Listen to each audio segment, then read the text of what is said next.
Aduh, macam tu lah dah. Dia biar dia tengok tu. Wow, macam tu lah. Hui tu. Dah tu tua Ustaz. Jangan cakap. Lagi tua tu lah, lagi konon lawa. Sebab mata dah tak apa-apa nampak. Ih, lawa dia kata.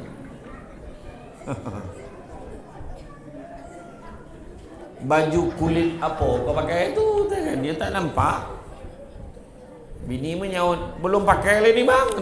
Contoh kan. Golak. Budak, apa kau golak? Dia lah lebih. Orang tua relax, dia lah lebih. Kan? Tapi betul lah. Kan? Adalah usaha nak dibuat supaya lelaki jangan keluar malam. Orang lelaki pun kalau keluar ingat-ingat sikit. Keluar malam macam bulan puasa tu fahamlah itikaf dia kan. Ramai tak itikaf kat masjid ni? Cara golak tak ada tu. Ramai dia kan. Ramai tu jadi ramai tu lah kan. Ramai lah pada tahun lepas tu. Tahun lepas 5, tahun ni 7 alhamdulillah tu kan. Okey tu. InsyaAllah sini ramai. Lui, saya dengar Lui Barat paling ramai. Cara makan.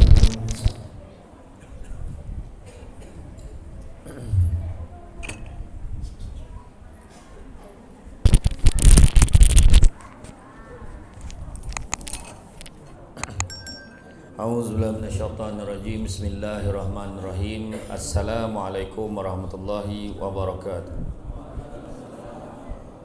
Alhamdulillahillazi arsala rasulahu bil huda wa dinil haqqi liyuzhirahu 'ala ad-dini kullihi walau karihal kafirun wal karihal musyrikun wal karihal muslimun. Subhanaka la ilma lana illa ma 'allamtana innaka antal alimul hakim. Rabbi shrah li sadri wa yassir li amri wahlul 'uqdatam min lisani yafqahu qawli. Alhamdulillah, syukur kepada Allah Subhanahu wa taala, segala puji bagi Allah Tuhan sekalian alam. Salat dan salam ke atas junjungan besar Nabi Muhammad sallallahu alaihi wasallam. Terima kasih banyak diucapkan kepada tuan pengurusi acara, bahagia tuan pengurusi masjid, tuan imam, barisan jawatan kuasa, penggerak aktiviti masjid, pemimpin-pemimpin tempatan di semua peringkat yang berkesempatan hadir. Seterusnya tuan-tuan dan puan-puan dirahmati Allah sekalian, alhamdulillah malam ini dapat kita bersama. Kalau sebut di ambang Syawal dah masuk dah 8 hari Syawal lah. Kan ambang lagi lah. Tapi apa pun ucapkan terima kasih banyak atas kesudian pihak Masjid Lui Barat. Saya ingat lama dah saya tak datang kan. Bila last saya datang tu sebelum PKP tu tak lah kan. Terima kasih lah kerana sudi menyemput saya lagi. Tak tahu kenapa setiap kali datang sini mesti terlajak sampai Lui Selatan, pusing balik sini. Untuk makluman semua, saya sebenarnya daripada Segamat ni. Tadi petang ceramah di Segamat. Segamat baru datang kemari. Alhamdulillah sampai tu ceramah ni dah mula ni. Tak berhenti. Kan besok pagi ke Lumpur. Petang esok ke Shah Alam, malam besok Melaka. Macam tu lah. Lusa Singapura. Macam tu lah. Tak ada lah kerja lain kan. Rayu-rayu panggil ceramah. Tadi tu penuh orang semua pakai baju rayu datang tadi ceramah. Alhamdulillah kan. Malam ni pun ramai lah. Tapi orang sini tak sabar kan. Tak sabar. Oh kemah duduk kan. Duduklah dalam masjid tunggu kan. Lepas tu penceramah lah masuk dulu, baru dia masuk ke pohon tu kan. Tapi itulah mood rayu kan. Macam mana macam mana pun saya ucap terima kasih banyak. Sebenarnya kita boleh nampak lah kan. Kita boleh nampak dalam masjid. Dan masjid ni berubah betul lah. Saya pijak dia terbonam kaki saya kan. Dulu datang ni dah renovate sikit kan. Yang belakang ni bertambah kan. Berbuat boleh semua kan. Alhamdulillah cantik. Dia dah lebar kan. Itu sempit sikit kot kan. Tahniah kipeh pasal kan. Mano kan. Tapi beza lah bulan puasa tu kan. Bulan puasa itu lagi ramai kan. Orang tak pernah datang pun datang kan. Itu sebab kan. Hari ni tajuk Masjid Dan, tajuk tema tadi kan. Masjid kita, Masjid Dan kan. Alhamdulillah. Sebab kita kena faham ni adalah rumah Allah. Rumah Allah yang mana tanggungjawab kita untuk mengimarahkan rumah Allah. Hidupkan. Camnya punya lawa masa tak datang bodoh kan. Datanglah.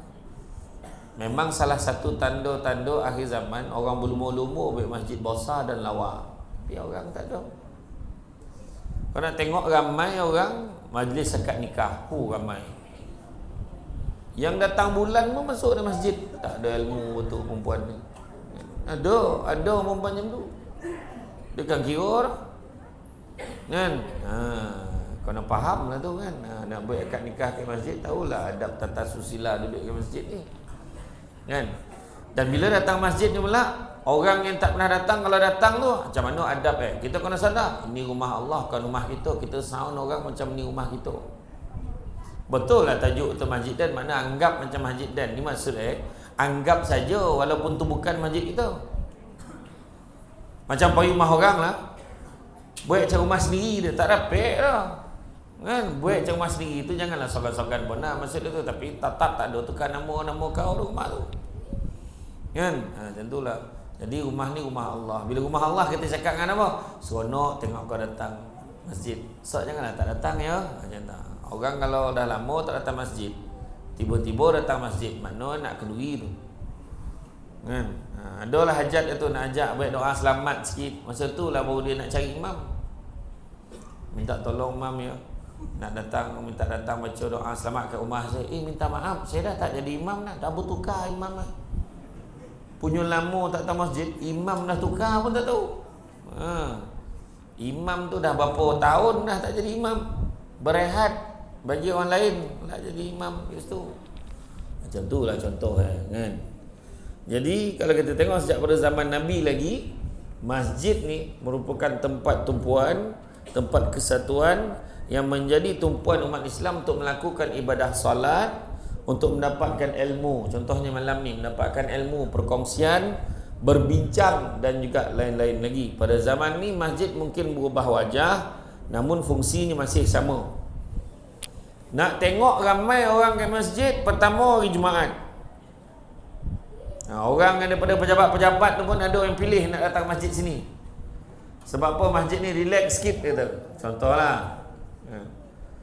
Kemudian bulan puasa ramai. Malam pertama sampai malam kelima boleh, insya-Allah ramai. Masuk malam kelima boleh. Waktu lagu raya dah dikumandangkan, beliau pun hilang, tinggal beliau je. Itu pun main mocun belakang, bom Allah tu hilang ayat imam tu. Kan. Masa itulah malam pertama imam tak ada parking. Malam kelima boleh, imam boleh parking dalam masjid. Kaki luar dah, saf yang kelima dia boleh parking. Orang dah tak ada. Mana poi pun tak tahu. Nak tengok orang yang mana? Tu. Bazar Ramadan dengan bazar lewat malam. Malam raya paling ramai. Punya ramai. Walhal malam raya kena banyakkan bertakbir raya. Sampailah ke pagi, selagi mana belum solat sunat Aidilfitri. Di bantai duduk kat pasar pangan Somban tu. Dia daripada Belui ni, apa yang pangan? Ada yang pergi makan bahau, tunggu dia lelong. Daripada kuih itu, satu bokeh RM10, 10 bokeh RM1 dia tunggu jadi macam tu. Dia tunggu jadi 10 bokeh RM1 pukul 4 pagi tu. Ada yang berlaku balik sampai rumah dah pukul 5 pagi, tidurlah jap, jaga-jaga dah tengah hari. Tak lepas semayang raya, asalah tak guna hidup tidur macam tu. Sebulan dia menahan tu kan. Bayangkan. Sedangkan pagi raya kita disunatkan apa? Pagi raya disunatkan bangun pagi tu kita mandi sunat Aidilfitri. Lepas mandi sunat Aidilfitri kena buat apa? Buat apa? Pakai baju dulu. Jangan terus main poi je. Dah pakai baju lawa-lawa elok-elok tu, makan sarapan pagi. Makan paling kurang 3 biji buah tamar. Kenapa kena makan sebelum sembahyang raya? Kenapa? Sebab nak bezakan pagi raya dengan pagi Ramadan. Dia yang tak tahu tu. Balikkanlah makan. Tu orang tu tak ada ilmu tu. Tak apalah, kan kau jap lagi lomang tu simpan ni. Tak, kau nak makan pagi tu. Dapat pahala sunat Kau dia sunatkan makan. Berbeza dengan pagi Aidil Adha. Pagi Aidil Adha kita disunatkan balik sembahyang sunat Aidil Adha baru makan. Siapa yang baru tahu ni? Macam peranjat pula. Kan? Macam tu lah. Kita sunatkan macam itu. Ya. Lepas tu dah pergi sembahyang kayu. Itulah sebelum tu nak salam lah. Nak salam, nak meraung, nak melulung baiklah. Kayak orang tamu kat Serambi tu. Nak salam pergi sembahyang sunat Aidilfitri. Sebelum sembahyang sunat tu, macam hari tu dekat sini sembahyang sunat Aidilfitri 8.45. Betul ke? Saya dah agak-agak lah tu. Saya tengok muka pun tu 8.45. Ada tempat tu 8.5. Ada setengah tu 9. Senang bagi ruang betul. Bertakbir selagi belum. Masa tu lah ada juga yang masih sompek berselo lagi depan imam tu nak bayar zakat. Ada yang belum bayar. Ya, jangan sampai tibanya maghrib dah jadi berdosa tapi tetap wajib kena bayar zakat, ya. Sebelum kalau lepas sembahyang raya dia jadi sedekah tapi tetap kena bayar. Macam tu. Ya, jadi masjid ni akan penuh terutamanya hari raya, hari lain dalam parah tu. Tapi sini taklah, sini memang ramai macam ni. Ni pun ramai ni, saya kira 10,000 tak lagi. Ramai betul. Orang dah tak ada ustaz, ramai nak pergi bandar, pergi pokan dah. Kan dia tinggal orang yang ada ni alas ada iyalah. Kan? Insya-Allah. Ni pun kira ramai lah ni, alhamdulillah. Saya tengok cara tadi makanan pun dah standby nampak. Jadi bak kata orang tu kan, bak kata orang tu makruh ceramah lama bila makanan dah standby. Dan lagi satu lu ibarat ni antara tompek yang saya tak boleh lupa sedap masakan ni. Jadi terima kasihlah berbanyak.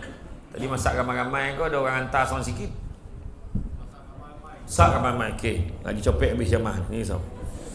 Jadi Rasulullah SAW juga menekankan kepentingan masjid. Apakah keistimewaannya? Kenapa kena ada masjid? Pertama, orang yang berada di masjid didoakan oleh para malaikat. Malaikat doakan kita. Ni tengah duduk-duduk ni, malaikat semua doakan, ya Allah, jadi tengah duduk dengan ceramah, ya Allah. Nabi sebut barang siapa yang mengikuti jalan-jalan ke majlis ilmu. Ni majlis ilmu ni. Barang siapa yang mengikuti jalan-jalan ke majlis ilmu, maka Allah akan anugerahkan kepadanya jalan-jalan ke syurga. Amin.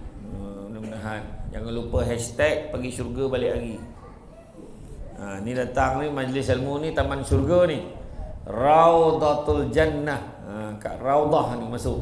Kan? Sebab datang ke majlis ilmu. Dari Al-Amash, dari Abu Saleh, dari Abu Hurairah katanya, Rasulullah SAW bersabda, solat seorang lelaki dengan berjemaah melebihi 27 darjat dari solat seseorang dikerjakan di rumahnya dan di pasar. Hal itu demikian kerana bila salah seorang di antara mereka berwuduk dengan memperelokkan wuduknya, lalu mendatangi masjid dengan tidak ada tujuan lain yang mendorongnya kecuali untuk solat, maka tidaklah ia melangkah satu langkah kecuali akan ditinggikan darjatnya, dan langkah seterusnya dihapus kesalahannya sehinggalah dimasuk ke dalam masjid. Naik langkah pertama, naikkan darjat. Langkah kedua, dihapuskan kesalahan. Langkah lagi, naikkan darjat. Langkah lagi, dihapuskan kesalahannya, sampailah dia tiba ke masjid. Tu sebab kalau boleh jalan kaki dan rumah, jalan kaki. Tapi kalau jarak daripada Batu Kiki sampai Lui, eloklah naik motor. Sekarang kok jalan kaki memang banyak pahala, tapi sampai sini dah tak rupa orang dah. Dengan siapa tu ni cangkona dan dah buruk mana ada rupa tak terlalu jauh betul jalan walaupun kita naik motosikal, insya-Allah mudah-mudahan ada pahala. Naik kereta pun ada pahala. Naik kereta pun berhenti berlangkah, semua Allah Taala kira, insya-Allah mudah-mudahan.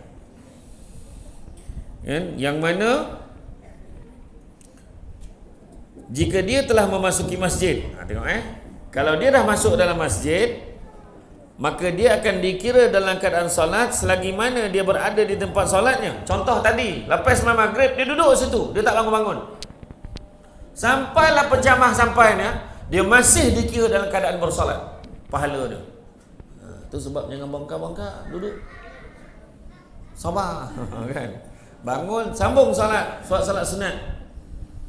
Solat sunat qabliyah, solat sunat ba'diyah. Sebab maghrib ada qabliyah ba'diyah, isyak pun ada qabliyah ba'diyah. Kita pun buat. Kan? Dikira dalam keadaan solat selagi dia berada di tempat solatnya, dan para malaikat akan mendoakannya selama dia masih berada di tempat yang digunakan untuk solat. Apa doanya? Ya Allah rahmatilah dia, ya Allah ampunilah dia, ya Allah maafkanlah dia selagi mana dia tidak melakukan gangguan dan belum berhadas. Hadis riwayat Muslim.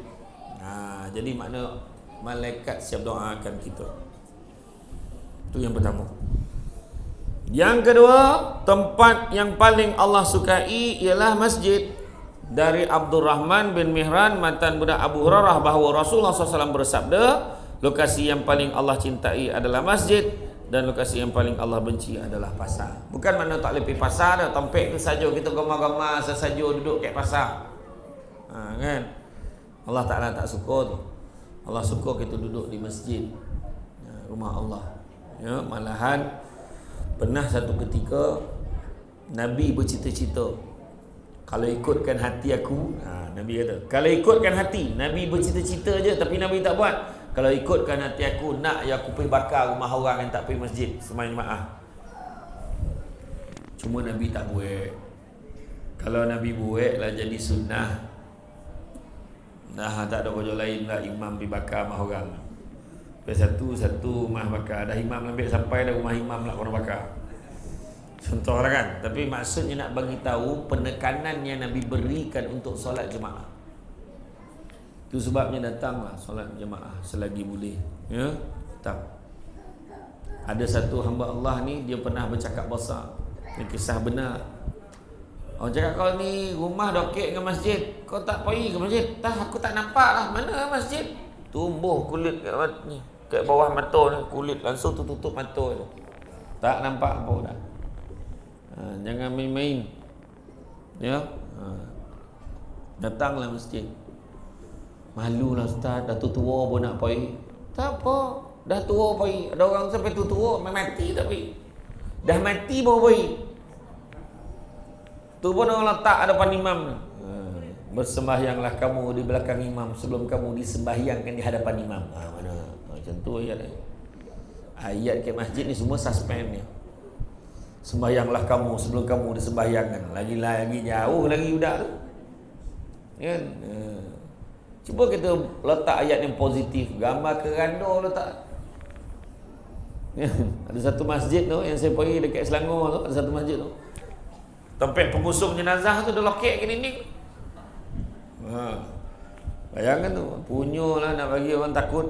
Patutnya imej kita Islam ni bukan nakutkan orang mana. Contohlah, anda ingin ke taman syurga 100 meter belok kiri. Macam tu kan. Ingin melipat gandakan pahala 300 meter belok kiri, belok kanan, anda akan jumpa taman-taman syurga di Masjid Karya Pelda Lui Barat. Macam tu. Ada sembahyanglah kamu sebelum kamu disembahyangkan. Yang hujung tu adalah signboard, awas, sini ada pencuri. Lagi tak bunuh. Kayak masjid letak signboard macam tu, tiang tu letak, awas di sini pencuri. Dah kawan tu, mana pula pencuri ni. Pandang-pandang nampak tu bongkok-bongkok ke masjid ni. Tu jangan dia. Tu imam tu. Jangan tu. Dah imam pula kono. Bukan sinilah, ni tempat lain. Sekarang masjid boleh berubah peranan. Masjid ni dah canggih-canggih macam mana kan? Tambah pula pasang Unify. Tengok berapa ramai yang budak datang. Kan? Dengan imam-imam sekali, dengan Bilal layan PUBG je. Contohlah kan, layan budak-budak muda kan, tak ada salah tu kan. Yang penting boleh main game, masuk atas semayang, macam tu aja. Boleh main game, tapi lepas semayang tu kan ngaji, contoh. Macam tu lah. Ada satu surau kat Perak saya pergi, kawasan depan tu lapang, dia ada ampek meja pingpong, ada gelanggang takraw, potang hidup tempat tu. Macam tu lah kira kan. Kita menambahkan fungsi pada masjid. Buat ceramah kan, buat ceramah sekali-sekala, buat ceramah yang unik sikit. Contohlah kan, contoh kita dah biasa ni ceramah tahulah pasal neraka lah, pasal syurga, cerita pasal halal haram, cerita pasal hukum fiqh kan, cerita macam-macam. Panggil pula seorang eksekutif halal daripada Universiti Sains Islam Malaysia USIM contoh, eksekutif halal, dia duduk senyap, dia cerita pasal pemakanan halal. Baru kita faham, rupa dah lama tolan mono ni mantan darah sampai habis, tak sangka benda tu haram rupa contoh. Lagi satu lagi orang perempuan, dia tak boleh nampak tu, nama dia food hunter. Dia tak boleh nampak dalam media sosial tu, ni sedap weh, makan best gila, baik orang pergi. Gila, mengintik-intik nyawa nak pergi. Tapi tahu tak benda tu haram tak haram? Ada satu restoran tu, dekat atas tu halal, dekat bawah tu haram, tingkat bawah haram, tingkat atas halal, dia kata. Orang pun percaya, oh, tu halal, kita makanlah kat atas. Makan kat atas. Masalah dapur dia kongsi sama. Macam mana? Itu sebab kena belajar. Nampak tak? Jadi buat program macam tu. Satu lagi, buat juga ceramah tentang ikhtilat. Ikhtilat ni nak bagi tahu tentang batas perhubungan lelaki dan perempuan. Kadang-kadang ada isteri, ada suami yang mungkin dah macam-macam program, macam-macam jawatan. Bila dah ada jawatan, bila dah aktif sana sini, dia terlupa batas perhubungan dia. Setakat mana yang boleh, setakat mana yang tak boleh. Dan lelaki pula kena tahu macam mana nak bagi tahu isteri mana yang boleh, mana tak boleh. Contoh, kena tahu. Tu pun kena jaga. Mungkin cerita tentang anak-anak muda ni, macam mana nak jadi generasi muda yang berjaya. Contoh, bagi ceramah-ceramah khas tu buat contohlah ya. Jadi yang ketiga, Allah menyediakan singgahan di syurga. Dari Abu Hurairah radhiyallahu anhu, dari Nabi SAW baginda bersabda, barang siapa datang ke masjid pada pagi atau petang hari, maka Allah menyediakan persinggahan baginya di syurga setiap kali dia berangkat ke masjid di pagi atau petang hari. Hadis riwayat Muslim. Jadi mana ada singgahannya di syurga, ada tempat khas untuk dia, tempat pot dia dah disiapkan untuk kita. Kita cakap ni tak dapat bayang no, tak dapat. Macam mana pula kita bayangkan tak sama. Digambarkan bagaimana kalau kita buka kitab Mukasyafatul Qulub daripada Imam Al-Ghazali, tengok bab menangis kerana takut kepada Allah, tajuk dia. Salah satu tu dikisahkan bagaimana sekumpulan manusia dapat masuk dalam syurga. Bila masuk dalam syurga, terkejut dia dapat tengok singgasana, permaidani indah, makanan yang banyak, air sungai yang mengalir indah, yang mana boleh mandi dan boleh diminum. Cantik sungguh, dan kemudian Allah memerintahkan pada para malaikat, kau bukakan tabir ini supaya mereka dapat memandang kepada aku. Allah Ta'ala suruh malaikat buka. Malaikat ni menjawab pula, ya Allah, macam mana kau nak bagi dia orang tengok muka kau dengan tahap dia derhaka waktu di atas dunia? Kemudian Allah Ta'ala beritahu, kau bukakanlah tabir ini biar mereka memandang kepada aku, kerana di atas dunia dahulu mereka pernah menangis kerana aku. Itu sebab orang perempuan berhentilah menangis sebab jantan. Biarlah menangis kerana Allah. Contohlah, laki kita kahwin satu lagi. Jadi dah waktu marah, sabar ni contoh. Abang ni sabarlah sikit. Tu belum betul-betul tu, baru contoh dah bang ni. Cakap apa? Ya Allah, aku bimbang ya Allah. Sambil menangis ni. Aku bimbang ya Allah. Dengan dia ada isteri yang ramai ini, dia tidak mampu berlaku adil. Aku bimbang ya Allah. Aku bimbang ni kerana-Mu ya Allah. Nampak? Bukan kerana dia, lantak dia lah dengan aku baik. Tapi kita fikir kerana Allah. Dapat ke dia ya Allah? Dapat ke dia nak laksana tanggungjawab dengan adil ya Allah? Jadi orang perempuan kena bagi persediaan tentang itu. Jangan gambar cakap pasal tak ada mana dia cari dia muka pun tak boleh belah kan. Ada gambar tu membalun lelaki. Dia sekarang bukan kira handsome tak handsome lah. Kadang-kadang bini lelaki kita gambar lepak tengah malam, bawah lampu jalan tu sama-sama ya. Perempuan tu tengok handsome mana time tu. Siang macam jerangkung muka. Tapi malam tu nampak handsome mana mbak. Tu yang lelaki gambar lepak tengah malam tu. Jangan bagi dia lepak tengah malam. Perempuan kalau tak nak bagi lelaki lepak tengah malam, adalah usaha kena dia buat kat rumah tu. Ini balik rambut kambang, baju binatang pakai, keluar nak tengok main ceramah ke main lawa, baju bergosok berpilih dimulai tudung petang tu tak ya kono ni okey tak kan. Tapi depan laki sendiri aduh laki tengok alah aduh macam tu lah dia biar dia tengok tu wow macam tu lah hui tu dah tua Ustaz jangan cakap lagi tua tu lah lagi konon lawa sebab mata dah tak apa-apa nampak lawa jangan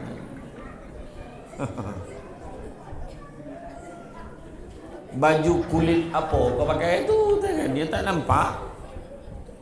Bini menyaut belum pakai lagi ni bang contoh kan. Golak budak apa kau golak dia lah lebih orang tua relax dia lah lebih kan. Tapi betul lah kan. Adalah usaha nak dibuat supaya lelaki jangan keluar malam. Orang lelaki pun kalau keluar ingat-ingat sikit. Keluar malam macam bulan puasa tu fahamlah itikaf tu kan. Ramai tak itikaf kat masjid ni? Cara golak tak ada tu. Ramai dia kan. Ramai tu lah kan. Ramai lah pada tahun lepas tu. Tahun lepas 5, tahun ni 7 alhamdulillah tu kan. Okey tu. InsyaAllah sini ramai. Lui saya dengar Lui Barat paling ramai. Melempah-lempah masjid ni. Kan. Tak maknanya macam tu lah kan. Adalah ikhtiar kita. Kadang orang perempuan ramai menyalahkan orang lelaki. Orang lelaki kan lawa pakai rumah. Tanya, abang suka saya pakai baju apa kat rumah? Saya cakap. Tanya. Suami pun cakap, bang rumah tu kalau kau tak pakai apa-apa. Cakap lah betul-betul jangan. Kira gamar lah tu kan. Abang gamar betul tengok kau pakai telekung. Pakai telekung. Sepanjang hari pakai telekung. Telekung purple tu kau pakai tu kan. Nampak siap pilih telekung tu. Abang gamar betul kau pakai baju masa kau kerja kilang main. Pakailah balik. Contoh kan. Manalah tahu. Tak muik Ustaz. Apalah. Pergilah hantar betul sikit kancing baju tu kan. Kan. Jadi makna kata cerita yang tadi tu bila suruh buka tirai sebab dia pernah menangis kerana Allah, maka malaikat pun buka. Bila malaikat buka aja langsung semua tadi bila menghadap Allah semua sujud. Allah Ta'ala pun beritahu, wahai hambaku, bangkitlah, sesungguhnya di sini bukan tempat beramal, di sini bukan tempat bersujud. Apakah engkau tidak rela? Apakah kau tidak rela? Apakah kau tidak reda kepada aku? Allah Ta'ala tanya. Sebab di syurga tak ada siapa beribadah lain dah. Tak ada. Tak ada siapa tanya zuhur dan sulum. Tak ada.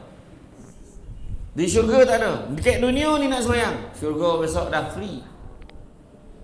Tu cerita Maka jawab manusia tu tadi, bagaimana kami tidak rela kepadamu ya Allah, dengan tahap engkau telah memberikan kami syurga ni, memberikan kami satu yang tak pernah terpandang dek mata, tak pernah terdengar kat telinga, tak pernah terbayang kat hati. Macam itulah hebat syurga. Itu sebab saya kata tadi kita tak boleh nak bayang syurga tu hebat macam mana.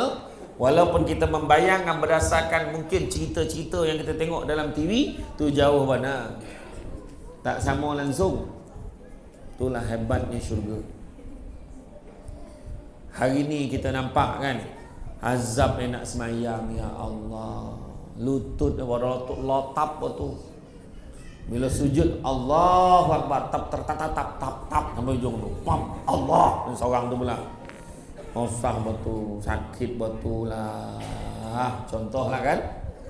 Semua tu ada ganjaran Allah bagi kayak gitu.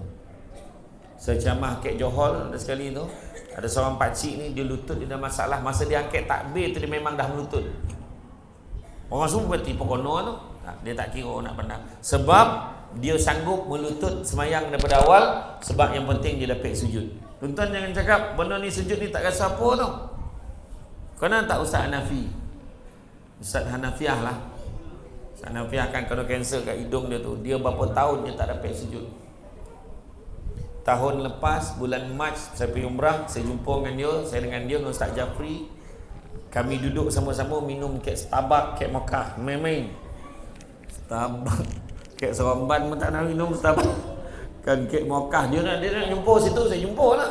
Ustaz Hanafiah bagi tahu dah 3-4 tahun dah dia tak dapat sujud sebab dia sakit tu kan. Entah macam mana hari tu dia kata geram tengok apa? Tengok kapet kat Masjidil Haram tu. Ya Allah geramnya, dia kata. Dia rasa nak sujud. Dia cuba sujud, boleh dia sujud dan dia tak sakit, menangis dah sebab dah 4 tahun tak dapat sujud. Macam itulah. Kalau orang betul-betul lah kan. Jadi InsyaAllah jangan risau, semua kepayahan yang kita lalui untuk beribadah tu Allah akan bagi ganjaran untuk kita. Ya. Kemudian mendapat naungan Allah di akhirat. 7 golongan yang akan mendapat naungan Allah, yang mana tak ada naungan selain di akhirat nanti. Siapa dia? Pertama, pemimpin yang adil. Itu saya tak payah ulas tuan-tuan, payah tu. Pemimpin yang adil ni payah. Payah. Jangan cakap Perdana Menteri, Wakil Rakyat, Parlimen, Adun. Tak, bukan kira tu. Termasuk ketua keluarga pun belum tentu lagi. Belum tentu lagi dah. Dengan anak sendiri pun belum tentu lagi. Dengan mak ayah sendiri pun belum tentu lagi sebagai ketua keluarga. Tu jangan cerita ketua kampung, jangan cerita ketua lorong. Sini kan ada ketua blok. Pengurusi blok kan semua ada lah. Alah letak nama tu, memang kau menempah tu kau cakap macam tu. Alah letak nama tu, syarat itu tak ada syarat, semua kena tanya. Apatah lagi ketua keluarga yang rumah banyak. Faham tak? Orang perempuan faham, orang perempuan nama. Susah nak cari orang perempuan sepaham orang Luar Barat. Nampak besar galak tu. Makan senang nak jumpa tu. Orang perempuan yang cerita pasal poligami dia galak. Sini je jumpa. Nampak tak? Terima kasih lah. Hebat orang Luar Barat. Tapi memang besar. Pemimpin yang adil. Yang kedua, orang muda yang menyibukkan dirinya beribadah kepada Allah. Itu kedua. Itu sebab macam budak-budak ni kan, bawa biasakan dia datang masjid. Betul dah tu. Cuma kena didik dia, kawal dia supaya jangan buat bising kat masjid. Didik dia waktu semayang elok-elok, bukan main-main usik sana usik sini. Kan? Budak-budak biasalah tu, dia main-main tu biasa. Budak-budak bola lari tu, zuk, kita pun marah. Pergi balik. Kalau nak main-main mesti pergi balik. Sampai tua tak datang masjid. Dek kena halau sekali tu, sampai tua tak datang. Siapa yang mengalau tu? Tapi ajak dia, dek sini dek. Dek nak ni sini jangan bising tau. Main semayang, main pakcik tunjuk. Ajar tu, angkat tak habis. Jangan main-main, jangan usik-usik semayang. Lambat orang tu semayang, still dapat pahala sebab dia nak cuba betulkan budak lain supaya tak ganggu orang lain. Nampak tak? Ya. Dekat Felda Palung Pek boleh tu yang dia buat kempen tu. Kempen jom pergi masjid. Budak sekolah yang datang masjid jemaah sembahyang subuh dapat belanja RM3. Alhamdulillah. Abah kau pergi. Jangan kau tak pergi. Pergi yang nak Abah tak pergi. Lepas tu yang untuk orang tua pula 40 hari berturut-turut sembahyang subuh berjemaah, 40 hari berturut-turut register berpeluang cabutan bertuah dapat skuter. Ini sebagai idea ya. Contoh. Skuter tak sampai pun 15,000 pun. Ni 30,000 lebih ni, 35,000. Saya tahu lah, ini tak boleh pasang laju mana. Kalau time tak ramai orang, kalau time ramai tak apa. Kalau tak ramai, tersingkapkan imam yang memang. Yo. Bagus, kipas macam ni memang bagus sebab dia rasa macam angin luar. Tu yang bagus tu. Itu memang angin, itu ada dinding tu tak ada tu. Memang lopong apa tu? Kain. Itulah saya kata. Gelap nak luar tu tak. Contohlah ya. Orang muda ni datang ke masjid bagus. Contoh dia. Lepas tu tak galakkan budak-budak ni masuk pertandingan hafazan. Besok bila sembahyang tarawih senang tolak ke depan. Ada lah yang bersorok orang tua ni. Jangan, dia belum nikah lagi, kurang pahala kita. Seorang tu pula dah tak pandai, tunjukkan pula tak pandai terkait orang. Budak tu mungkin kurang sebab dia belum kahwin, tapi kita jemaah sama je. Untuk makmum ni bagi dia. Ya, saya tu bawa Imam Tahfiz, bawa. Ya. Pernah sekali saya bawa tu kat kampung mak saya tu, kat Sombang, kat Pancur tu, bawa. Pertama kali orang kampung komplain, pendek nak baca tu. Pendek nak baca sebab sadap betul bacaan budak. Budak tu hari tu saya jumpa, di cerita tu tahun 5-6 tahun lepas. Akhirnya saya jumpa dia dekat Madinah hari tu, dia dah sambung belajar kat Universiti Madinah dalam pengajian Al-Quran. Pergi jumpa tu. Dekat tangan tu tak lepas Al-Quran. Tu anak muda ni. Anak muda yang membiasakan dirinya beribadah kepada Allah. Ketiga, orang yang hatinya terpaut pada masjid, tu dapat naungan Allah. Dia macam mana dia pergi? Contoh daripada Lui Barat ni, bila dia pergi Mas Dawa kat Melaka, tetap tanya, masjid jauh tak? Dia tetap pergi masjid. Dia tak nak sembahyang seseorang, dia nak pergi masjid kah? Bila sampai hati terpaut pada masjid, hebat. Ingat tak? Allah yarham Tuan Haji Azmil Mustafa, ataupun AKA Ali Setan, pelakon tu kan. Dia masa ceramah kat Terengganu tu, orang tu penceramah malam ni Ali Setan. Lepas tu orang masjid siap minta maaf kan dia, minta maaf Haji, kita orang letak nama tu biar ramai sikit datang. Kau jawab Haji Azmil Mustafa ni, nak baik macam mana? Panggil ustaz orang tak datang, panggil setan ramai datang tu. Dekat situ. Haji Azmil Mustafa ni, pelakon ni, saya tak tahu hari lain lah saya cerita tentang macam mana dia berubah. Dia menghabiskan duit, dia berjuta duit dia untuk sambung balik belajar agama balik semula di Yaman. Kemudian dia berupaya buat 2 ke 3 kali dalam sepanjang dia dah berubah sampai mati tu, dia sampai 2-3 kali buat sembahyang jemaah, sembahyang Jumaat 40 waktu berturut-turut tanpa putus. Cuba buat 40 waktu berturut-turut sembahyang jemaah tanpa putus 2-3 kali dia dapat buat sepanjang hidup dia. Cuba kita nak mendapat istiqamah tu, kena buat macam tu. Hati terpaut pada masjid, nak pergi masjid. Lain, dia tenang sembahyang kat masjid ni lain. Itu sebabnya kita masuk, kita buat, kita niat itikaf masjid, kemudian kita niat tahiyatul masjid, kita sembahyang tahiyatul masjid. Tapi kalau anda kata kita masuk masjid, orang dah azan, kejap lagi dah nak sembahyang, tarawih buat solat sunat qabliyah, tak payah buat tahiyatul masjid. Sebab tu je masa nak buat solat sunat qabliyah. Buat capai. Faham ya? Macam pagi kita buat solat sunat sebelum subuh 2 rakaat, kan Nabi suruh buat. So kita pun buat. Tapi kalau dah terlewat, contoh kita sampai ke masjid, kita ni dah lewat pergi masjid, dah kek pukul 7 dah. Tak payahlah buat solat sunat sebelum subuh tadi, dah habis subuh dah. Buatlah sembahyang subuh yang kita dah lewat tadi, kena settlekan lah. Ya, itulah. Jadi itu yang ketiga, orang yang hati terpaut pada masjid. Keempat, orang yang berkasih sayang, bertemu kerana Allah, berpisah kerana Allah. Yang kelima, orang yang diajak berzina oleh perempuan yang cantik dan kaya, tapi ditolaknya kerana takut kepada Allah. Bukanlah makna perempuan buruk dan miskin boleh. Tak. Kalau dah kaya, lawa pun ditolak, yang buruk lagi tak selera. Contohlah.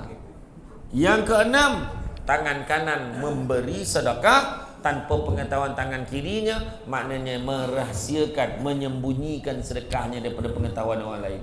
Itu juga mendapat naungan daripada Allah. Dan yang ketujuh, orang yang duduk bersendirian tapi basah pipinya dengan air mata kerana mengenangkan dosanya kepada Allah. Macam tu. Faham ya? Jadi salah satunya tadi mendapat naungan Allah di akhirat tadi apa? Orang yang hatinya terpaut pada masjid. Dia nak pergi masjid dia. Tu sebabnya masjid ni makin lama makin selesa. Orang buat macam-macam kan. Ni keselesaan. Pada saya ni tak melampau, pada saya untuk keselesaan, tak ada masalah kan, boleh je, tak ada masalah. Dah lama dah orang tengok kipas ni kan, dia pun babek pasang. Iya, anda tak anda orang sini kan, kipas pasang, aircon buka, pintu pun buka. Tu yang sampai ke jalan sejuk tadi tu. Macam tu lah. Anda tak anda kan. Kan? Tak. Macam tu lah. Dah. Tanyalah orang yang paling awal duduk dekat Felda Lui Barat ni. Tanyalah orang-orang awal, generasi awal. Dulu masjid dia tak macam ni tau. Melantun kepala sujud. Utung tu dengar kan. Yo. Kan? Ada orang yang bertanda tu kan. Tapi ni macam ni selesa kan, rugilah kalau kita tak memanfaatkan kan, memanfaatkan kemudahan yang dah diberikan.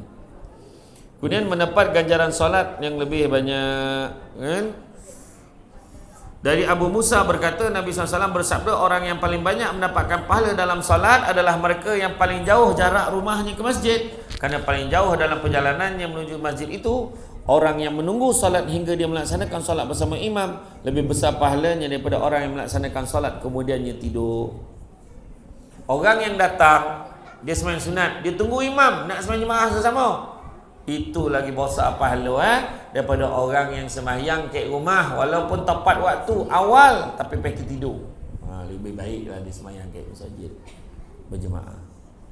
Kemudian dapat ganjaran pergi dan pulang dari masjid. Dari Ubay bin Ka'ab katanya, ada seorang lelaki yang setahuku tidak ada lagi yang lebih jauh rumahnya daripada masjid dan dia tidak pernah ketinggalan dari solat. Kemudian ada orang berkata padanya, atau aku sendiri, yakni Ubay bin Ka'ab berkata kepadanya, bagaimana sekiranya kamu membeli keldai untuk kamu naiki ketika gelap atau ketika panas terik?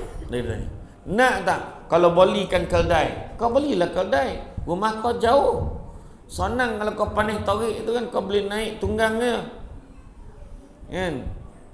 Lelaki itu menjawab, aku tidak ingin rumahku berdekatan masjid, sebab aku ingin langkahku ke masjid dan langkahku ketika pulang ke rumah semuanya dicatat. Maka Rasulullah SAW bersabda, sesungguhnya Allah telah mencatat untukmu seluruhnya. Hadis riwayat Muslim. Kan, berjalan kaki kan. Tu yang waktu kita pergi ke Madinah kan. Pergi ke Madinah, ada yang buat program daripada hotel berjalan kaki sampai ke Masjid Quba.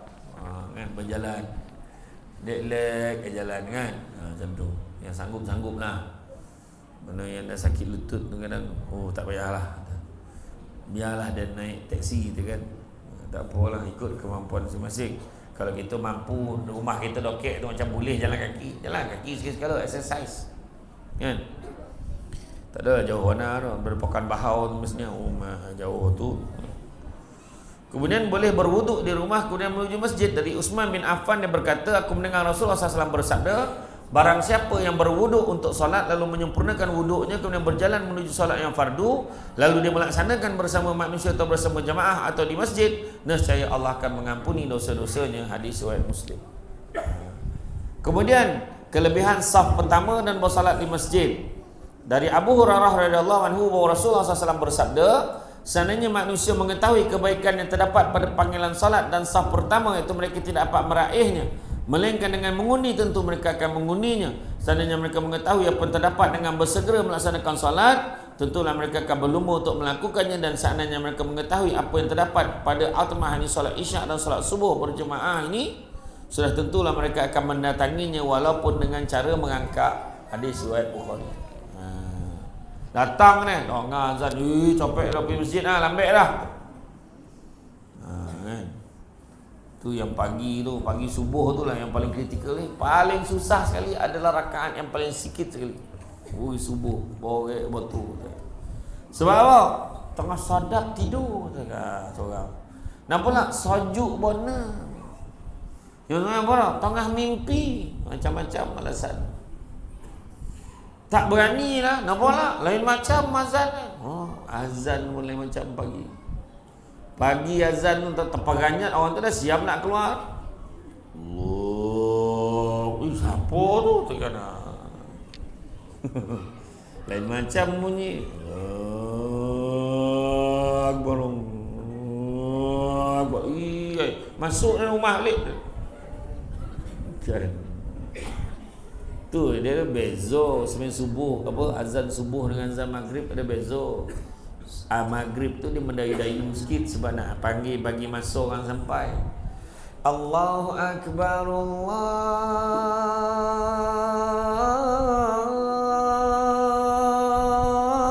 akbar. Tu maghrib. Subuh tak mau macam tu. Subuh Allahu akbar, Allahu akbar. Macam tu Kalau maghrib, asyhadu an la ilaha illallah.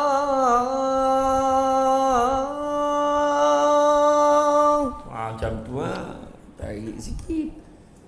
Budak yang main bola terus buka capih balik. Maghrib. Kan? Kalau subuh, asyhadu an la ilaha illallah. Macam tu ya. Maghrib, asyhadu anna Muhammadar Rasulullah. Zoom tengah mandi budak main bola tadi. Kalau subuh, asyhadu anna Muhammadar Rasulullah. Macam tu ya. Kalau maghrib, hayya 'alas shalah.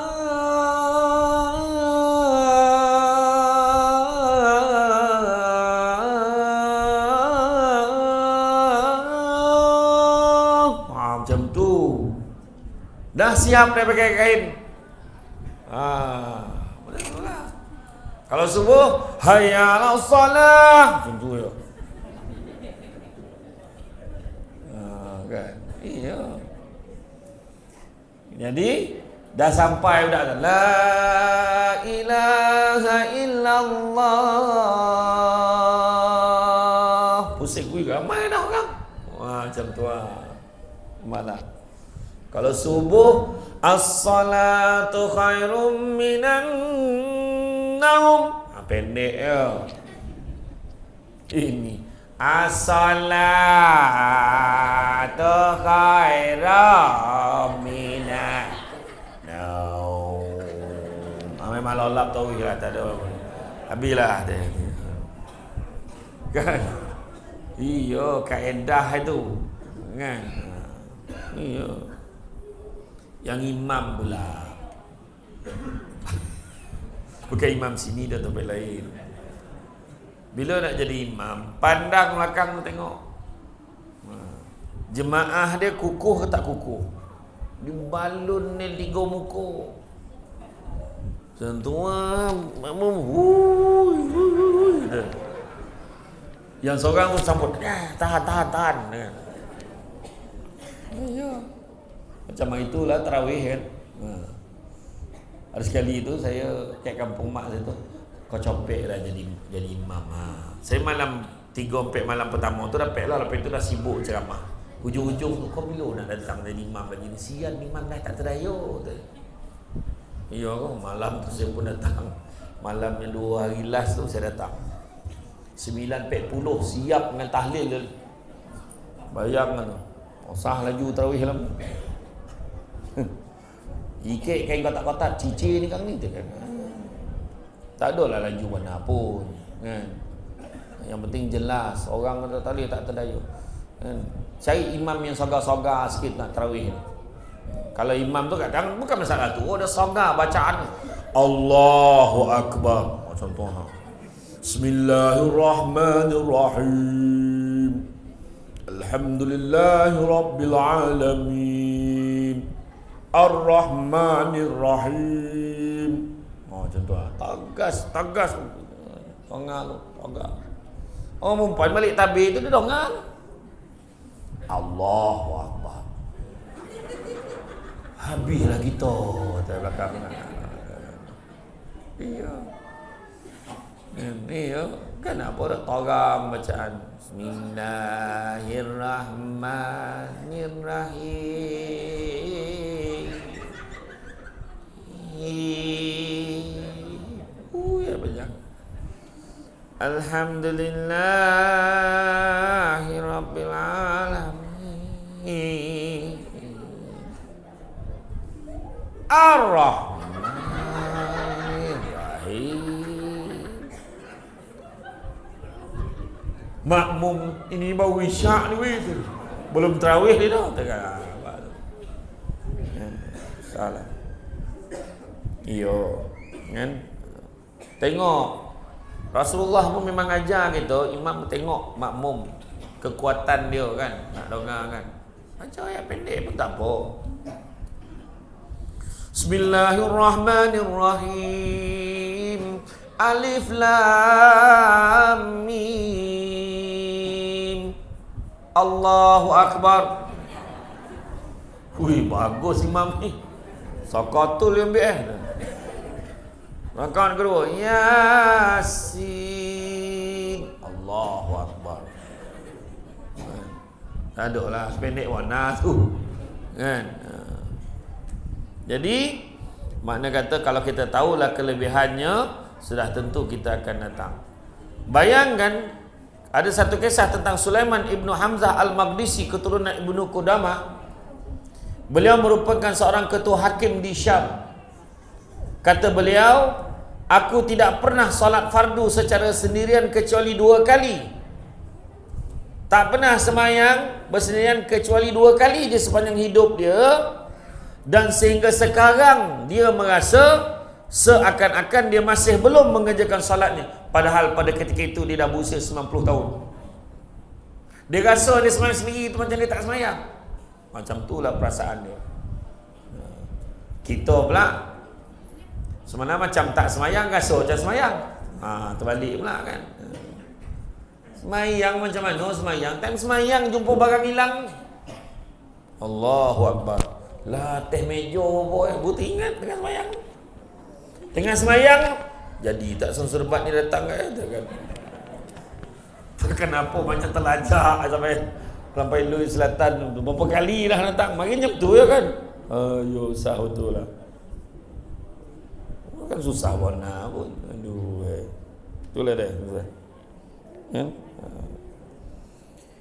Tak kira tengah semayang tu macam-macam ingat ni. Lah malam ni bola kan. Jadi tak rombongan tu kan. Kuih tat tu dah siap belum La ilah tahu kuih tat ingat tengah semayang. Itu sebab bila pergi semayang, jangan pakai baju ada tulisan-tulisan. Nak kat belakang tu terganggu jemaah nak. Allahu Akbar baca tu. Sekolah Kebangsaan Soting Ilir tu. Kelas 3 merah. Lah 3 merah dia ni dulu tu. Nama ada lah nama tu. Along, Nganga, Haci, Liza, Mira, Tungkai. Itulah Tungkai nama semua tu kacau. Ayo wasah betul lah. Jangan pakai baju-baju macam tu. Ada orang yang pakai baju tu? Ada lah tu yang tulis belakang tu. Kalau anda boleh baca tulisan ni, anda tidak khusyuk. Umat ekonom pula dah kan. Ada lah tu tulisan macam tu kan. Allah SWT memuji orang yang memelihara solatnya dan menjanjikan mereka untuk ditempatkan di syurga tertinggi, iaitu syurga Firdaus, yang mana firman Allah di dalam Al-Quran, dan mereka yang tetap memelihara sembahyangnya, mereka itulah orang-orang yang berhak mewarisi yang akan mewarisi syurga Firdaus, mereka kekal di dalamnya. Surah Al-Mu'minun ayat 9 hingga 11. Dalam banyak-banyak perbuatan solat, perbuatan yang paling tenang adalah perbuatan solat tu. Waktu bila paling tenang? Ramai yang jawab sujud. Kalau sujud lah jawapannya, ada kemungkinan tu lolap. Tapi yang waktu paling tenang adalah pada rukuk tu kita bangun Sami Allahu liman hamidah. Daripada berdiri sebelum turun nak sujud, itulah momen yang paling tenang dalam jiwa sepatutnya orang yang bersolat menurut pakar teori praktik solat. Ya. Jadi solat berjemaah ada merupakan cara paling baik dan afdal untuk seseorang mendirikan solat, dan banyak Nabi suruh kita menjaga solat jemaah ini, yang mana dalam satu hadis Nabi sebut, dan pada setiap langkah untuk menuju solat berjemaah di masjid adalah satu bentuk sedekah. Hadis riwayat Bukhari dan Muslim. Lagi satu, bila semayang berjemaah kan senang, kita baca Fatihah ya, tumpang ke imam. Lepas tu bagi salam lah imam yang memandu kita untuk zikir. Lepas bagi salam, Astaghfirullahaladzim alladzi la ilaha illa wal hayyul qayyum wa atubu ilaih. Kenapa istighfar? Minta ampun kepada Allah. Kadang-kadang itulah masalah kita, tak boleh lebih. Imam tu lebih sikit istighfar mulu dia. Astaghfirullahaladzim alladzi la ilaha illa wal hayyul qayyum wa atubu ilaih. Biasa 3 kali je. Hari tu 5, 7, 9, 10. Astaghfirullahaladzim. Yang belakang dah mula bongi yang pandang. Bila lah nak mati imam ni tu. Ayo istighfar lebih marah lagi imam. Sedangkan Nabi kata barang siapa yang mengamalkan istighfar setiap hari, pertama akan dijauhkan pada bala dan musibah, dilapangkan daripada segala kesempitan, dan didatangkan rezeki daripada jalan yang tidak disangka-sangka. Itu sebab kena istighfar banyak-banyak.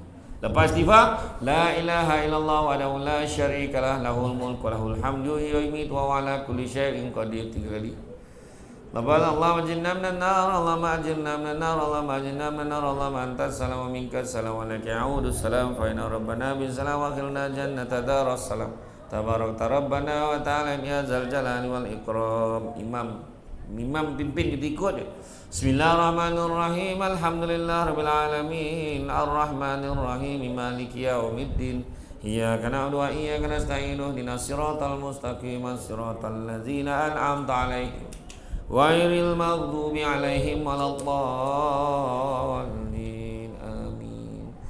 Lepas tu baca wa ilahakum illa wa la ilaha illa huwar rahmanur rahim. Allahu la ilaha illa wal hayyul qayyum. Baca pula perbendaharaan di syurga ayat kursi. Lepas itu kita mulalah zikir lana rabbana subhanallah subhanallah subhanallah subhanallah subhanallah. Ikut yang imam. Habis itu al-Fatihah, baca doa. Alhamdulillah. Walaupun tak ramai, boleh jadi dek doa dalam masjid itulah, maka sejahteralah masyarakat lui keseluruhannya. Imam doa, muslimin wal muslimat, mu'minin wal mu'minat, al-ahya'i minhum wal amwat, doa untuk semua. Tak pernah lagi imam doa, ya Allah kau sejahterakanlah hidup aku dan makmum yang hadir sahaja. Ya Allah, yang tak datang tu mampuilah. Tak ada. Dia doa untuk semua. Kan? Itu sebab kena datang. Jadi jangan yang tak datang, jangan sombong. Aku tak pergi masjid, aku kaya apa? Dia terlupa tu doa ke masjid ni. Doa untuk semua. Tu dia. Bermula jumpa imam, tolong mam, saya dah hajat, mam minta mam tolong buat sembahyang hajat. Imam kena buat sembahyang hajat. Saya berhajat mana dengan anak dara dia. Saya goma betul. Anak nombor ni, anak si Leha tu anak cik Leha tu. Mana gambar dak tu? Imam. Malam ni tak pek nak malam sok boleh. Boleh. Imam tu tidur dulu, bangun pagi tu dia pun buatlah tahajud apa semua. Berapa sebulan makbul. Imam tu yang kahwin dengan budak. Dia ngantuk-ngantuk tersilap doa untuk diri sendiri. Istajibillahi doa ana, kau makbulkanlah, mustajabkanlah doa aku ya Allah. Makbul. So senyum nak darah tu tengok imam ben. Dah tahu. Kan? Tu sebab kalau nak buat sendiri. Kan? Datang masjidnya, buat mam malam ni minta tolong mam. Jangan kunci pintu belakang tu, saya nak tahajud malam ni. Ayolah. Dah sudah kau kunci balik tau. Boleh. Dah ramai pula kan. Dia rasa dia seorang. Waladhdallin. Amin. Ramai pula siapa orang amin belakang. Bukan kawan dengan kawan dia kan. Itulah buat sendiri tuan-tuan. Kita ni sebenarnya boleh, kita tak yakin. Masalah kita doa kita tak yakin, tu penyakit kita. Doa tak yakin. Bila kita doa tu kita tak yakin tu jadi tayo tak tidak, kadang-kadang tu salah tu. Contoh doa nak bagi anak jadi baik, ya Allah. Doa menangis. Sembahyang hajat nak buat sendiri. Buat sendiri. Kat rumah tu buat. Kalau untuk anak lah, untuk anak, salah satu cara kita boleh buat, kita buat dekat bilik anak. Nak bagi anak ni dongang cakap bagi anak. Dekat bilik anak tu pukul 4:30 pagi tu kita bangun. Kita semayang, ambil wuduk, kita semayang dalam bilik anak kita tu. Doa, ya Allah anak-anak aku. Bergelimpangan anak. Ya Allah anak aku ni, Allah jadikanlah mereka anak yang soleh-solehah ya Allah. Jadikanlah anak-anak kami ni ya Allah anak yang baik ya Allah. Anak yang mendengar kata ya Allah. Ni tu.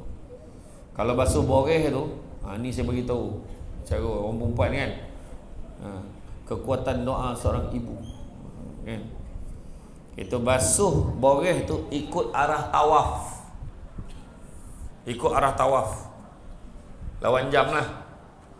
Sambil-sambil kita basuh tu kita baca doa paling senang. Lepas kita selawat 3 kali baca Fatihah, doa dia. Ya Allah, kau lembutkanlah hati anakku. Sebut nama dia. Kau lembutkanlah hati anakku Syamsul Amri bin Ismail seperti mana kau lembutkan boreh ini menjadi nasi. Macam tu ya. Ingat tak tu?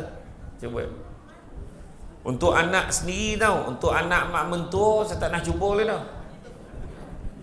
Tapi kalau orang perempuan buat, untuk nak buat untuk anak mak mentua, tahu tak siapa?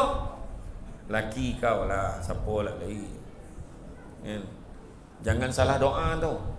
Lembutkanlah hati suamiku. Sebut nama. Seperti mana kau lembutkan boreh ini menjadi nasi. Boleh cuba. Yakin. Jangan salah doa tu. Tertinggallah perkataan hati tu. Kau lembutkanlah laki dan. Kau lembutkanlah laki dan. Lepas 40 hari makbul, patah-patah tangannya sampai Assalamualaikum. Apa hal pula? Bak boleh. Doa balik semula. Irreversible kata kan. Tak boleh tukar balik dah kata kan. Silap pula lah tertinggal perkataan hati tu kata kan. Kau lembutkanlah hati anakku ini seperti mana kau lembutkan boreh ini menjadi nasi. Satu lagi orang perempuan kalau anak yang tak dengar cakap berlari dekat masjid contoh anak tak tidur diam lah contoh kan. Waktu anak tu tidur kan dalam pukul 4:30 pagi pukul 5 dia 3/4 malam. 4:30 pukul 5 tu cantik lah tu. Kita baca selawat 3 kali, baca Fatihah, baca ayat kursi. Lepas tu baca surah Al-Insyirah. Ingat Al-Insyirah, alam nashrah laka sadrak wa wada'na anka wizraka allazi anqadha zahrak wa rafa'na laka zikrak fa inna ma'al usri yusra inna ma'al usri yusra fa iza faraghta fansab wa ila rabbika farghab. Slow jangan kuat macam tu saya baca tu. Alam nashrah laka sadrak wa wada'na anka wizrak. Lepas dah baca tu tiup ke ubun-ubun tu dekat dia ni kan, tiup kan. Bila tiup tu sebab masa tu dia punya roh tu tengah merayau-rayau tu. Bila kita tiup tu kono ke roh tengah merayau tu, bila dia balik ke tubuh badan, mudah-mudahan mustajab merasap doa kita tu. Kalau kita tiup mata macam makna sampai tu. Tapi kalau terbuka mata makna dia tak tahan bau ngap amak tu. Amak tak gosok gigi ngombui. Mak bau tu kan. Contohlah. Gosoklah gigi. Suspend pula enggak pahala tu buka mata kan. Tak ada bau napih tu busuk mana. Kan? Yo main kumur-kumur yo. Gosok gigi dulu biar dia elok sikit bau tu. Kan? InsyaAllah betul. Tu yang saya kata tadi tu betul. Kalau kita nak tahnik budak pun, tahnik budak, bila nak tahnik budak ni, nak tahnik budak ni daripada lahir tu dah boleh dah. Lahir ya, dalam tempoh 2-3 hari tu janganlah lambat nah. Ada satu saya fikir dulu langat. Orang ni semua penceramah datang suruh tahnik anak. Budak tu dah berdiri dah. Gila betul. Mesnya tengok gila betul, gigit ya kan. Dah. Bila kita tahnikkan anak ni kan, bila kita nak tahnikkan anak, pastikan ni ramai yang tak tahu ni, bila lahir je anak, siapa nak dapat cucu yang pertama, ingat, lahir je anak, kita disunatkan memberikan nama yang baik-baik pada hari yang ke-7.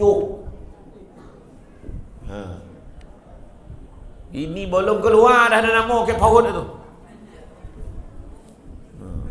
Nama abah Yahya, nama mak Mahani, nama anak Yamaha. Gila tu kerja. Mau jawab pun tak. Maznah Daud, Mazda nama budak tu. Letaklah nama Lelo. Kan? Hari yang ke-7 baru pergi daftar. Kek Jompul, kek bandar si Jompul tu dia pergi. Pernah jaga bahau, pendaftaran zap, itulah nama hari ke-7 sampai kepala sunat tu. Dan hari ke-7 kita disunatkan kekahkan budak tu kalau mampu. Kalau mampu, tak semesti. Kita ni orang Melayu ni fikir kekah ni kenduri, tak semestinya. Boli kambing seekor, tak 2 ekor, tengok anak lelaki nak perempuan, kemudian cari orang yang pandai masak manis, hantar ke masjid jiran sebokeh-sebokeh. Masak manis, jangan podeh nah. Jangan podeh kalau boleh. Manis-manis yang masak supaya orang semua boleh makan. Tentu. Tahnik ni salah satu bacaan yang paling senang sekali bila tahnik. Kan? Bila kita tahnik tu doa dia sambil-sambil kita letak kat langit budak tu, bacaannya Alam Nashrah. Kalau dah tak tahu nak baca apa, Al-Insyirah tu. Kalau boleh cari imam yang tak merokok. Dia bagi imam yang mokok. Imam sementara tunggu budak tu buat keluar, asap rokok. Dah siap dah. Habis sebatang dia. Sap dia. Dia pun ambil dah buah kurma tu. Dia kulung-kulung dia. Kemudian dia jolok ke langit budak tu. Bokor muka baby. Budak tu fikir, ini Dunhill ni tahu dia. Ayo konco lah. Kan? Abah pun boleh buat. Itu saya kata tadi, abah pun boleh buat. Baca tadi Alam Nashrah pun tak apa. Ya. Lepas tu doakan yang baik-baik. Lepas tu tanam muri tu. Anak lelaki depan rumah. Kan? Anak perempuan belakang rumah. Ada pula yang ada orang belah-belah bahau, belah-belah lui ni. Pandai lah deh. Tanam omeh lah sekali. Pensel biar dipandai. Masa bila pula pandai tu kat pensel nak toboh kan? Masuk ni pun iPhone masuk ni. Macam-macam orang ni lah. Biar dia kaya letak omeh. Dia tak tahu miskin mak ada letak omeh dalam tu. Kan? Janganlah menambah kan. Kan? Kemudian apa lagi? Salat seseorang daripada kalangan kamu bersama jemaah melebihi salat di tempat kerja atau rumahnya sebanyak 20 kali ganda kerana memperelokkan wuduknya bila pergi ke masjid hanya ingin mendirikan salat semata-mata, tidaklah dia melangkah satu langkah kecuali akan diangkat dengan satu darjat, dihapuskan dengannya satu dosa kesalahan. Malaikat akan sentiasa mendoakannya selagi mana dia berada di masjid tersebut yang dia mendirikan salat tersebut. Hadis riwayat Bukhari dan Muslim. Dan begitu juga kelebihan kita kena faham. Apabila seorang sengaja memberat-beratkan dirinya dengan kesusahan yang sebenarnya boleh dielak olehnya, maka perkara tersebut bukanlah apa dianjurkan oleh Rasulullah SAW. Oleh itu dia tidak mendapat pahala atas perbuatannya sengaja menambah kesusahan untuk melaksanakan ibadah. Contohlah, dia dah tahu rumahnya jauh, dia boleh naik motor, dia saja jalan kaki nak nambah pahala, tapi benda tu menyusahkan dia tak mampu buat, jangan buat. Konolah, tak adalah sampai tahap dia menambah-nambah pula kan.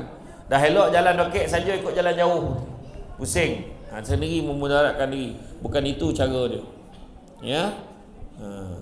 Jadi maka dengan ini bahawa tahulah kita bahawa sekiranya kita ni kena ambil peluang untuk beribadah di masjid. Ada peluang beribadahlah di masjid, kerana begitu banyak kelebihan-kelebihan yang telah sempat saya sebutkan dan banyak lagi yang tak sempat saya sebutkan di sini. Jadi makna kata ambillah peluang ini. Dan kita bila Allah Ta'ala dah bagi nikmat ke masjid, kita tak payah, semua Allah Ta'ala akan tanya. 3 soalan Allah Ta'ala akan tanya. Pertama nikmat, nikmat umur, nikmat muda, nikmat harta dan nikmat ilmu. Allah Ta'ala akan tanya. Kedua, Allah Ta'ala akan tanya tentang amanah. Allah tanya amanah kita. Ketiga, Allah Ta'ala akan tanya tentang silaturahim. Tapi tentang nikmat tadi, termasuklah nikmat dah ada masjid macam ni selesa, tapi kita tak pergi. Allah Ta'ala tanya, kenapa kau tak pergi masjid sedangkan kau mampu boleh pergi masjid? Kau boleh semayang lebih baik lagi di masjid dengan berjemaah. Kenapa kau tak kau bukannya tak pergi masjid, kau tak semayang pun. Semua Allah Ta'ala akan tanya. Jadi tuan-tuan dan puan-puan sekalian, cukup sekadar itu. Terima kasih banyak atas kesudian mengundang saya pada hari ini. Apa-apa pun bagus, saya ucapkan tahniah di atas kempen masjid dan apa tadi kempen tadi kan, masjid kita. Jadi manfaatkanlah masjid ni, ya, manfaatkanlah masjid. Masjid dan jom ke masjid, ada kan. Jadi datanglah ke masjid, beribadahlah di masjid, ambillah peluang yang ada. Mudah-mudahan kita beroleh keberkatan daripada usaha kita. Jadi saya rasa cukup sekadar itu. Mudah-mudahan segala yang baik itu datang dari Allah SWT, kurang itu punca kelemahan saya sebagai manusia biasa.